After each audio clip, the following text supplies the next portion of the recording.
ಶಿರಸಿ ನಗರದಲ್ಲಿ ಹೆಚ್ಚುತ್ತಿರುವ ವಾಹನ ದಟ್ಟಣೆ ಹಾಗೂ ಪಾರ್ಕಿಂಗ್ ಸಮಸ್ಯೆ ನಿವಾರಣೆ ಮಾಡಲು ಅಗತ್ಯ ಕ್ರಮ ಕೈಗೊಂಡು ವರದಿ ನೀಡುವಂತೆ ಶಾಸಕ ಭೀಮಣ್ಣ ನಾಯ್ಕ ಅಧಿಕಾರಿಗಳಿಗೆ ಸೂಚನೆ ನೀಡಿದರು.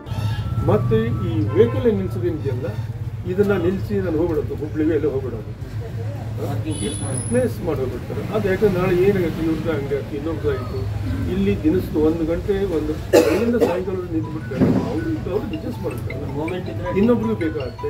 ಮಂಗಳವಾರ ನಗರದ ಚನ್ನಪಟ್ಟಣ ಬಜಾರ್ನಲ್ಲಿ ವರ್ತಕರ ಅಹವಾಲು ಸ್ವೀಕರಿಸಿ ಮಾತನಾಡಿದರು. ಚನ್ನಪಟ್ಟಣ ಬಜಾರ್ನಲ್ಲಿ ಸಾಮಗ್ರಿಗಳನ್ನು ಹೊತ್ತು ಬರುವ ದೊಡ್ಡ ಟ್ರಕ್ನಿಂದಾಗಿ ಸಂಚಾರ ಸಮಸ್ಯೆಗಳಾಗ್ತಿವೆ. ಇದನ್ನು ತಪ್ಪಿಸಲು 5 ಕಡೆ ಸಾಮಗ್ರಿ ಇಳಿಸುವ ಝೋನನ್ನು ಪ್ರಾಯೋಗಿಕವಾಗಿ ನಡೆಸಿ ವರದಿ ಕೊಡಿ ಎಂದು ಪೊಲೀಸ್ ಉಪಾಧೀಕ್ಷಕಿ ಗೀತಾ ಪಾಟೀಲರಿಗೆ ಸೂಚನೆಯನ್ನ ನೀಡಿದರು. ಕೆಲವು ಮಾರ್ಗದಲ್ಲಿ ಏಕಮುಖ ಸಂಚಾರ ಮಾಡಬೇಕು. ದೇವಿಕೆರೆ ಬಳಿ ಅನಧಿಕೃತ ಅಂಗಡಿಗಳು ಸಮಸ್ಯೆಗಳನ್ನು ಮಾಡ್ತಿವೆ.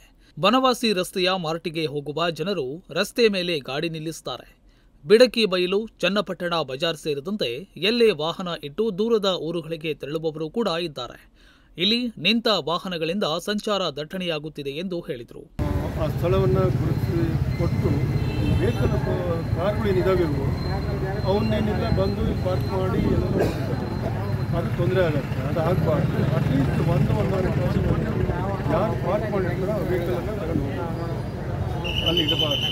ಅದಕ್ಕೆ ಅದನ್ನು ಪೊಲೀಸ್ ಮತ್ತು ಟ್ರಾಫಿಕ್ ಪೊಲೀಸರು ಅದನ್ನು ಬಂದು ಇನ್ನೊಂದು ಏನಾಗಿದೆ, ಇಡೀ ನಗರದಲ್ಲಿ ವಾಣಿಜ್ಯ ಕಟ್ಟಡಗಳು ಏನಿದಾವಲ್ಲ ಅವರೆಲ್ಲ ಯಾವ ಪರ್ಮಿಷನ್ ತಗೊಂಡಿದ್ದಾರೆ, ಪಾರ್ಕಿಂಗ್ ಎಲ್ಲ ಅದಕ್ಕೆ ಯೂಸ್ ಮಾಡಲಿಕ್ಕೆ ಬಿಟ್ಟರೆ ಪಾರ್ಕಿಂಗಿಗೆ ತಗೊಂಡಂಥ ತೋರಿಸಿರ್ತಕ್ಕ ಜಾಗವನ್ನು ವೆಹಿಕಲ್ಗೆ ಪಾರ್ಕಿಂಗ್ ಮಾಡೋದು ಬಿಟ್ಟು ಏನಾದರೂ ಕಮರ್ಷಿಯಲ್ ಮಾಡಿದರೆ ಆ್ಯಕ್ಷನ್ ತಗೊಳ್ಳಿ ಅಂತ ಅವರು ಹೇಳಿದ್ರು. ಇಲ್ಲ ನಾನೆಲ್ಲ ನೋಟಿಸ್ ಇಶ್ಯೂ ಮಾಡಿದ್ದೇನೆ, ಬರೀ ನೋಟಿಸ್ ಇಶ್ಯೂ ಮಾಡಿದ್ರೆ ಅಷ್ಟೇ ಅಂತಲ್ಲ, ಅದಕ್ಕೆ ಕ್ರಮ ಆಗಲೇಬೇಕು ಅಂತ ಮಾತಾಡ್ತಾ ಇದ್ದಾರೆ. ಹೀಗೆ ಒಟ್ಟಿನಲ್ಲಿ ಇವತ್ತು ಸಿಪಿ ಬಜಾರ್ ಒಂದೇ ಅಂತಲ್ಲ, ಇಡೀ ನಮ್ಮ ಶಿರಸಿ ನಗರ ವ್ಯಾಪ್ತಿಯಲ್ಲಿರ್ತಕ್ಕಂಥ ಎಲ್ಲ ರೋಡುಗಳ ಏನು ವೆಹಿಕಲ್ನ ಘಟನೆ ಏನಿದೆಯೋ, ಟ್ರಾಫಿಕ್ ಕಂಡೀಷನ್ ಏನಿದೆಯೋ ಅದನ್ನು ನೋಡಿ ಯಾವ ರೋಡ್ಗಳನ್ನು ನಾವು 1 ವೇ ಮಾಡಬೇಕು, 2 ವೇ ಮಾಡಬೇಕು ಅನ್ನೋದು DSP ಅವತ್ತು ನಾನು ತಂದಿದ್ದು.